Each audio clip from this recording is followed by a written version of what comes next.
and welcome to another episode of Friday Formula. Today we'll be coming into the pits to pull the plastic sandwich wrapper out of our brake ducts before charging head-on into the week's latest motorsport news. I'm Owen Bellwood, and I'm once again joined by the wonderful Will Longman. How are you doing this week, Will? I'm good.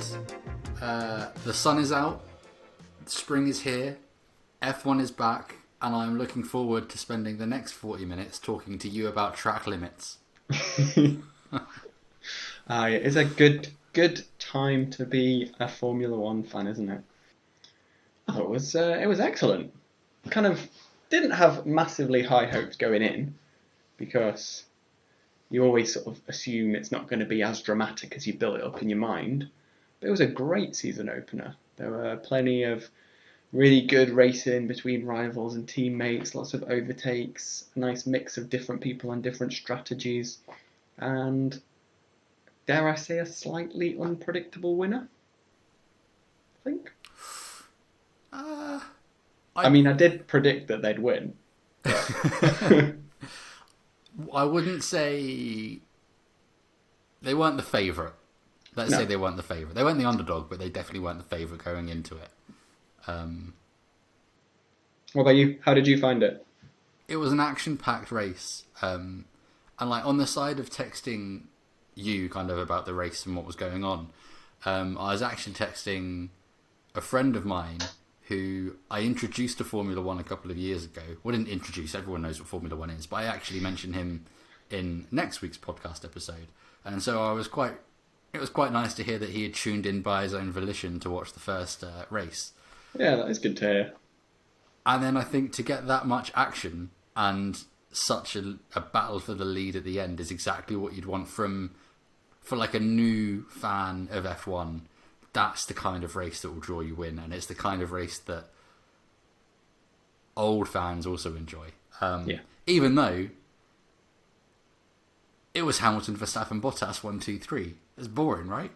Yeah, I think it's now one of the most popular podium trios of all time. To talk through the race, we're going to go through each driver in the order that they crossed the line and kind of talk about how we think they performed, if they could have done better, if they were unexpectedly brilliant, if they were just plain crap. Who might you be referring to there? No one. We start with first place, Lewis Hamilton, who I think we can couple with the second place driver of Max Verstappen. Yes, because it was a very close fight between them. I think it was 0.7 seconds between them at the end of the race.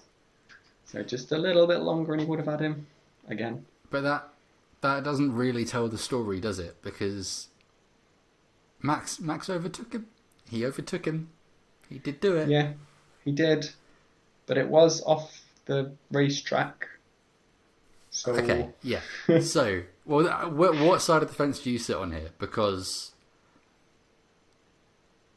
the line that Max Verstappen took for that overtake was the same line that Lewis Hamilton took on 26 of the 56 laps. Yeah. And if he gains if he gains a tenth every time he does that, he gains 2.6 seconds in time. And like you just said, he lost to Max Verstappen by 7/10. Yeah. Yeah, I mean, the main point is that it's slightly ridiculous that there's a different track for qualifying as the race. That doesn't make sense. You should have the same limits in both. But it's because it feels like he had extra space to go around the outside that you wouldn't have had if it was like a grass verge or something.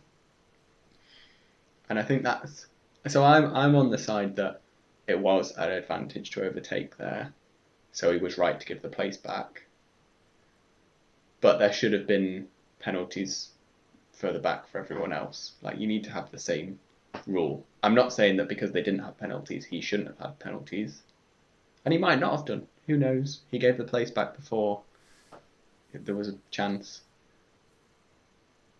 But yeah, I think him giving the place back was the right thing to do. Because if he hadn't, then everyone would have been arguing and bickering about it for ages afterwards, and the decision would have been with the stewards after the race, and then would have had the podium, but no one would have known if it was actually the podium, and it just would have tainted that first race back. Football pitches have lines on for a reason, and if the ball goes out of the line, it's out. I don't understand why on Formula One tracks, which have white lines, in some places you can go over them and some places you can't, and why it's up to the drivers to decide. Like, if it's tricky to drive, then that's because it's a tricky circuit to drive. It doesn't mean that you get to drive over the line and make up your own track. It's a bizarre quirk of the sport, in my opinion. Yeah, and it seemed to be a really big issue at loads of circuits last year, and I would have liked to think that over the winter they'd been able to iron that out. So hopefully this isn't a sign of things to come through the rest of the year, and they'll take this as they'll take this as an example and be like, we can't carry on with track limits like this. We've got to enforce them the same for every session. Just make it the white line, keep the cars on the track, and if it goes off the track, give them a penalty. Bish bash bosh. Let's take Michael Massey's job between the two of us, and we'll get this thing sorted. But yeah, other than co-race that, director. We'll take it in turns. You can drive the safety car, and I'll be up in the tower. I'd be happy to drive the safety car. But track limits aside, the racing between Lewis and Max was very exciting throughout. It was always, will he, won't he? Will he pit at the right time? Won't he pit at the right time? Is Lewis on the right tyres? Is Max on the right tyres? And it was a nice mix of on-track battles and strategy that made that exciting, which I feel like we've not had that mix for quite a while. No, absolutely right. Being able to see the strategies play out. Like I said, I was texting John, who's a relative kind of newbie, and he was saying it's very difficult to tell, because it was a 3-stop race as well, rather than just a kind of simple 1-stop. It was difficult to tell where the drivers were relatively. And I kind of said, yeah, but it'll be interesting to see how it will play out in the end. With Hamilton and Verstappen on different strategies, seeing them come together towards the last few laps, and I think Max had like an 8-second gap with 15 laps to go, which you could just see him get down quicker and quicker and quicker lap by lap. It showcased how tactically F1 can be brilliant, and then you got to see the actual battling and the defending and the moves at the end of the race as like the big finale. And it was also nice to see. We're quite used to Red Bull pulling an early stop to try and mix things up in the race, but I feel like this was the first time for a long time where Mercedes have been the one to pit first, and they've been the team to kind of force the hand, because they knew they were starting slightly on the back foot. So hopefully that continues, because I quite like that aggressive, tactical Mercedes. I was going to say, between Lewis and Max, who did you think was the better driver of the weekend? Given that they were pretty much equal throughout the race, I think they both had blinding races. It's tricky because Lewis forced Max into an error by going off the track at the only opportunity he thought he had to overtake him. But then over the weekend, Max beat Lewis by like 3-4 tenths in qualifying. That Red Bull looks so quick on track. It's just so planted, so stable. Both him and Perez just look like they've got so much confidence driving around a track. So it'll be great to see how it progresses over the coming weeks as everyone tries to sort of up their game a bit. Talking of the rest of the grid, who came in third place? So good old Valtteri Bottas, the Finn, finished in third. Got the point for fastest lap for good measure. He had a snuffed pit stop that took 8 seconds longer than it should have. Good old Mercedes at Bahrain, snuffing the pit stops. Do you think if he hadn't have done that, he'd have been up there for second? Not sure. It maybe would have been the case that he'd have given a little bit more defence for Lewis to kind of secure his lead a bit more. But I just think from the performance that Max was doing all weekend, I wouldn't have been surprised if he'd caught up with him and then just sailed past him. Yeah. So it was obviously nice for him to come third, but there wasn't really any moments that blew me away. Like there were a few bits where it looked like he was falling back from Lewis and Max in the early stages and Lando was catching him. But then the engineers came over the radio and basically told him to get a hurry on. And he seemed to kind of close the gap down again, so he was safe from the McLaren and they'd be able to hold on to third. But it just sort of seemed like he was kind of in no man's land, kind of a position that Max found himself in a lot last year. Seemed to be a bit where Valtteri was. So our driver in fourth was? Lando Norris. Qualified seventh and came in fourth, and showed that he's the big boy at McLaren at the moment. Yeah, it all came down to his blinding start, really, didn't it? Just launched off the line, overtook his teammate pretty much straight away, had a few tidy little tussles with Carlos through the race, and just stamped his name on the McLaren team. So it was excellent to see. I was loving it. I had my Lando t-shirt on. What's not to love? He was lucky to get that. He was lucky to get that overtake on Daniel Dunn into turn 11 on lap 1, just before the safety car came out, because that could have completely kind of changed his race, and all of a sudden it becomes really difficult to overtake again. But yeah, had some great battles with the Ferrari. I don't know if you saw, but he actually overtook Charles off the track at turn 4 and then gave the place back straight away and then overtook him again. Oh, that's how you do it, Max. Yeah. It was a nice overtake on Charles. He had a pretty tidy race. And he put his car where McLaren need it, sweeping up the points if anything happens to those top two teams. That's how you win midfield battles. Yeah, and it's especially when you've got Lewis and Max racing so closely at the front. I think a few people were expecting a bit of a tussle between them, and then Lando would have been exactly where he needed to be to pick up the podium. He was quite clear of the people in fifth. Didn't have a lot of hope of catching Valtteri and overtaking, but he was still there to have an excellent finish. Well, that was one thing I was hoping. Not hoping for any fans of Valtteri Bottas, but when they brought him in for that pit stop at the end to give him the fresh tyres to go for fastest lap, I was like, you've just messed up his race with a bad pit stop. Why would you risk it again?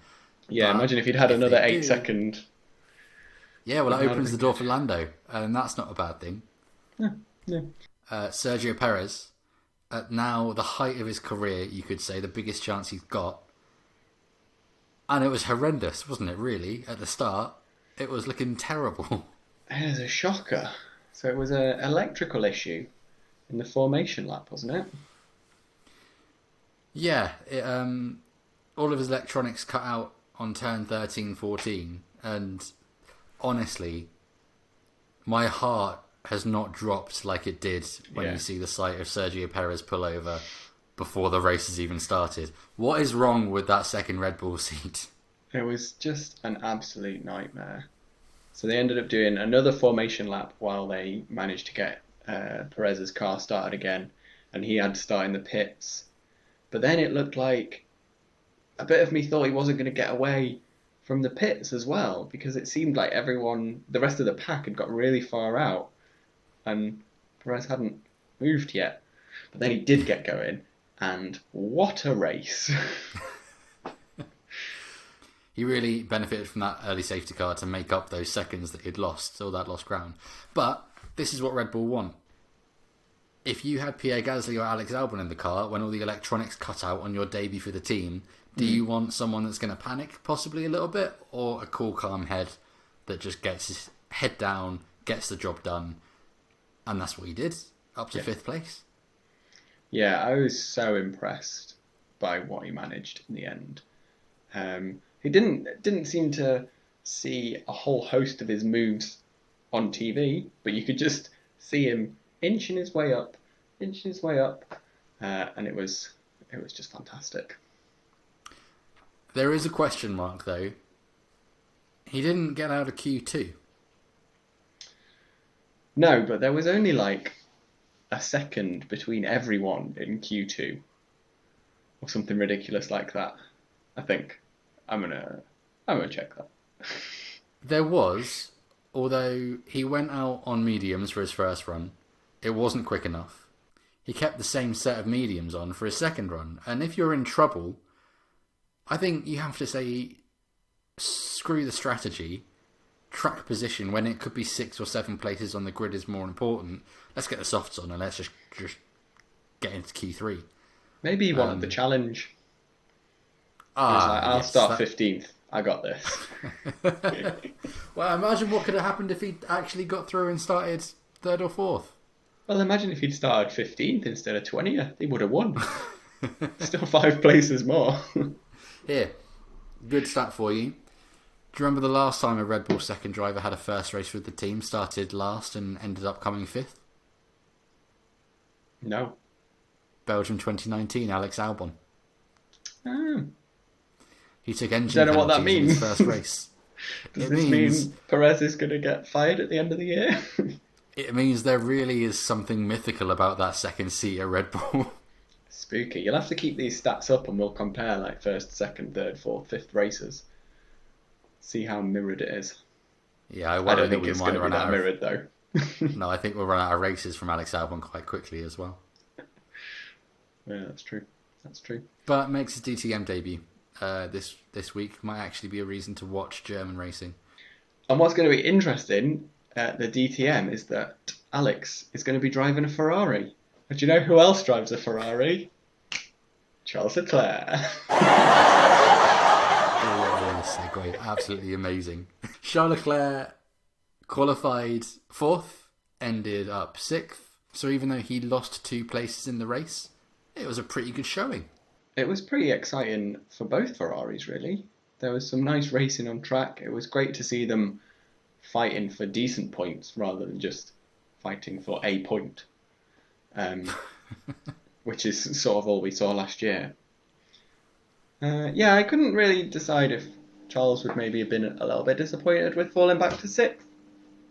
But at the same time, there didn't really seem like much else he could have done. Like, he had some really tidy races. There wasn't any sort of disastrous pit stops or anything like that. It was just about getting stuck in with the new car with the green logo. Good. Yeah, I think they've proved that they've taken a massive leap and they are going to be in competition with McLaren at the front of that midfield pack.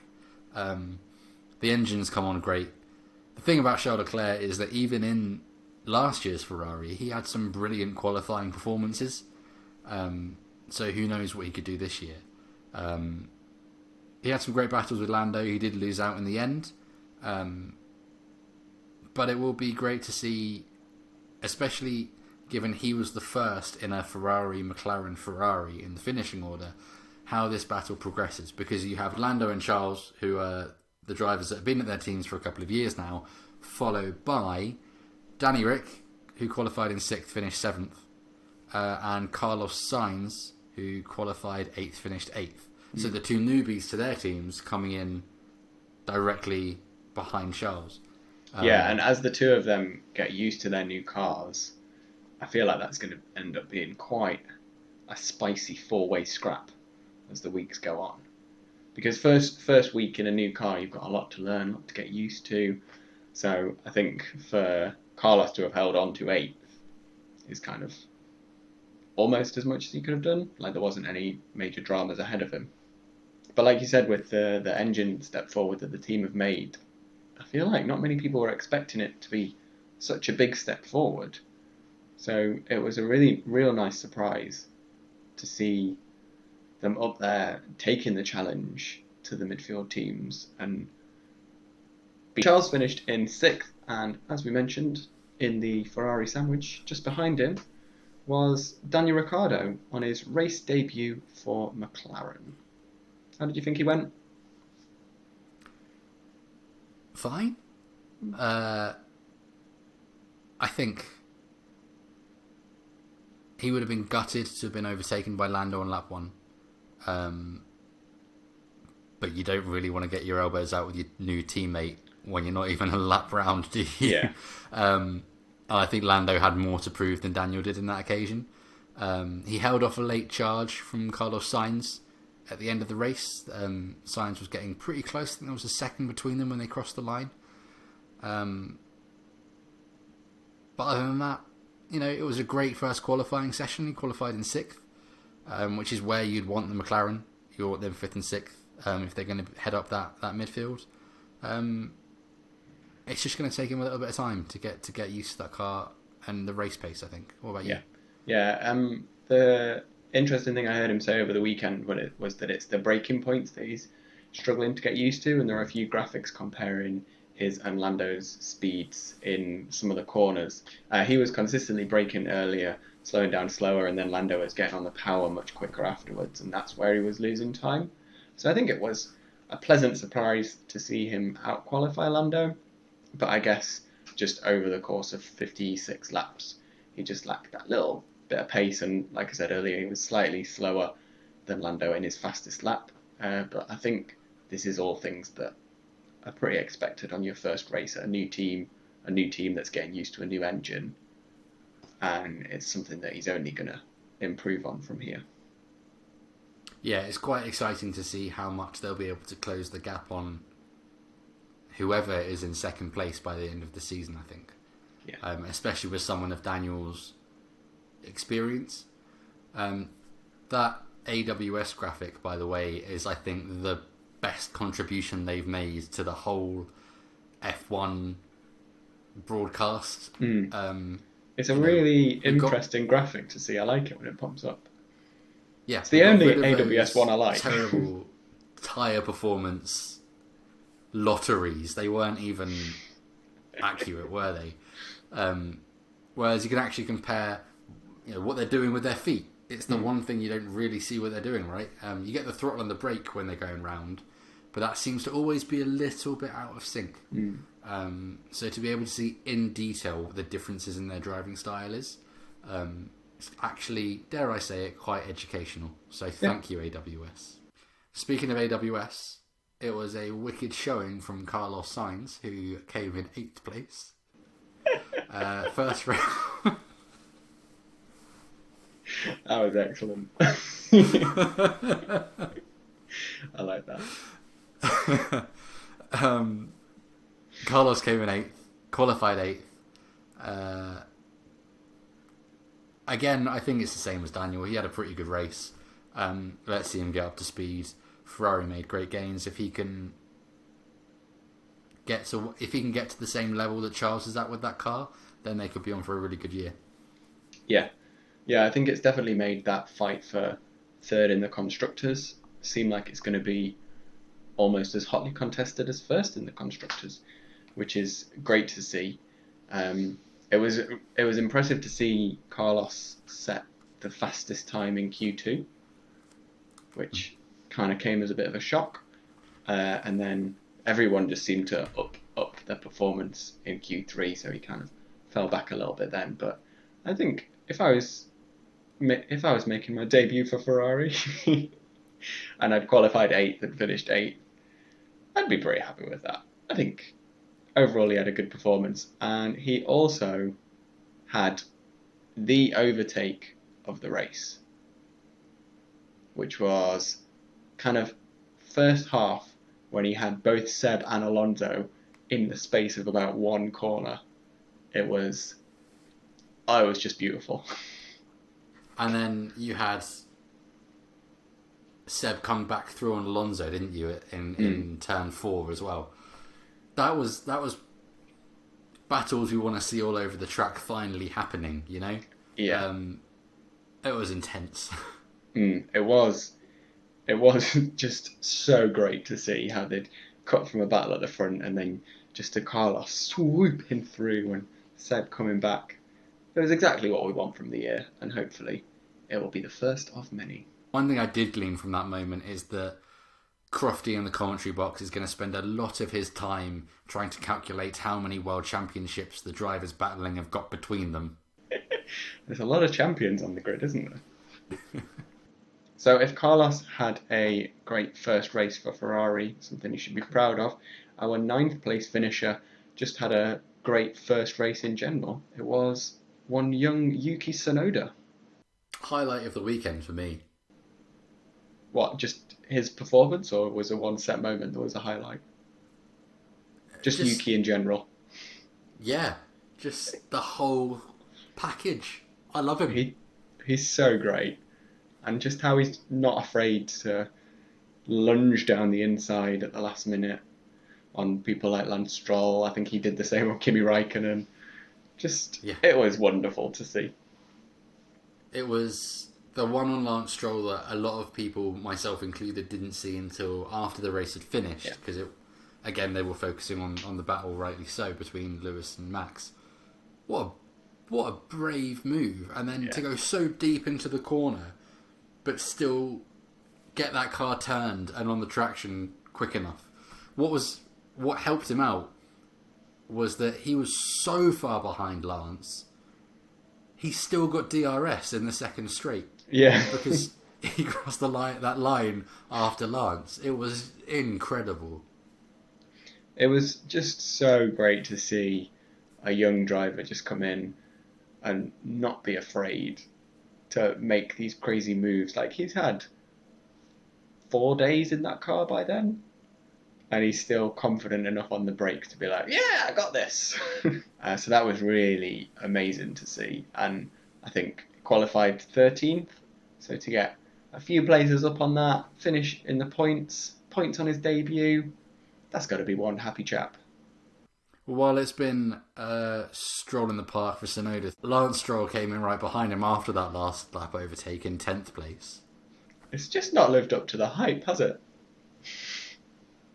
And I say that wearing a Lance Stroll hat. It was just a bit of a shame for Aston Martin, wasn't it? Not quick enough. Obviously, Seb didn't make it into Q3. Lance did. So, good for him. But then, it's not as exciting to watch as the Racing Point was last year. So whatever's happened at the floor of the car has obviously hit them a lot more than some other teams. But I don't really remember seeing much of Lance over the weekend. He was just sort of there. Yeah, I don't remember seeing him much. Quiet race. For what was a bit of a damp squib for Aston Martin. What I did enjoy was Otmar Safnauer was apparently in the paddock with like a big file which showed why the reg changes to the floors have affected the low rate cars more than the high rate cars.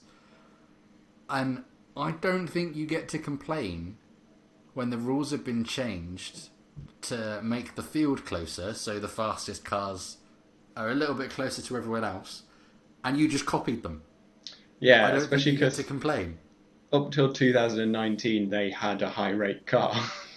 Yeah. So it seems a bit nuts. But hopefully, now that they've got the infrastructure and the investment behind them, they'll make some strides in the coming weeks. But I don't know. Car looks nice. That's it. Don't really have anything to add on Lance Stroll's performance. No, I actually think I saw more of the Aston Martins on the Seb advert between the pre-race segments than I actually did on track during the race. Yeah. So that was the top 10. For the bottom 10 finishers, we're going to take it in turns to have a sentence to describe their race. So Will, kick us off with 11th place finisher, Kimi Raikkonen. Actually seemed passionate about racing this season. Qualified 12th, finished 12th, Antonio Giovinazzi. Surprisingly racy at times, Esteban Ocon, the only finisher in Alpine. All I could think of were those new Alpine adverts where it's him driving a car and it just says, go straight the entire time. Qualified 15th, finished 14th, George Russell. An ambitious points finish was not to be. 15th place, Sebastian Vettel. Oh no. That's all I've got written down. Qualified in 19th, finished 16th and back of the pack on track, Mick Schumacher.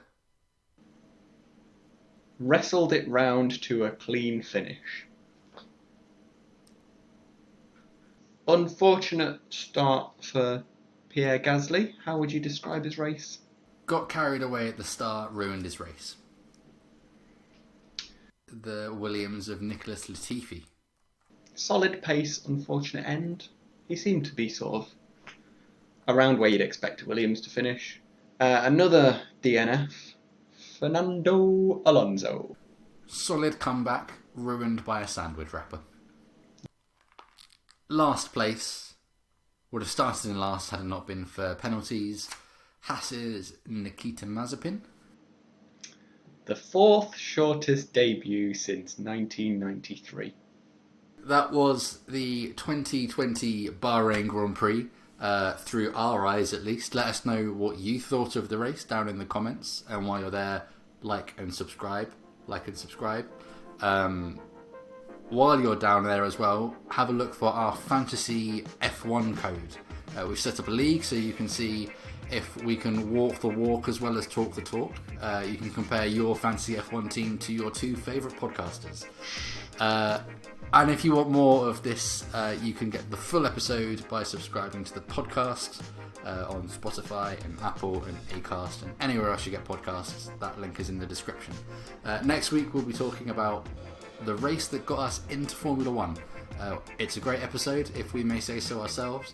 Make sure you come over and watch it next Friday. Thanks for watching. We'll see you then. Bye.